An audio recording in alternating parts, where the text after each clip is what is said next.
আসসালামু আলাইকুম। আচ্ছা, ইউসুফ আলাইহিসসালামের ভাইদের সেই ঘটনা কি জানেন? যেখানে তারা ইউসুফ আলাইহিসসালামকে হত্যার পরিকল্পনা করতেছিলেন। কোরআন সেটাকে এভাবে বর্ণনা করতেছেন, উকতুলু ইউসুফা আও ইতরাহুহু আরদা ইয়াখলু লাকুম ওয়াজহু আবিকুম ওয়া তাকুনু মিন বাদিহি কওমান সলিহিন।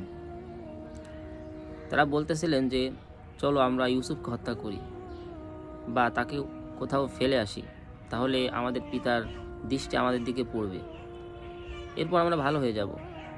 এখানে সবথেকে শিক্ষণীয় ব্যাপার হলো শেষের অংশটা, যে এরপরে আমরা ভালো হয়ে যাব। আচ্ছা ভাবেন তো, আমাদের জীবনেও মাঝে মাঝে এমন হয় না যে আমরা ভাবি একটু করেই নিই, একটু গুনাহ করেই নিই, তারপরে তওবা করে নিব, ভালো হয়ে যাব।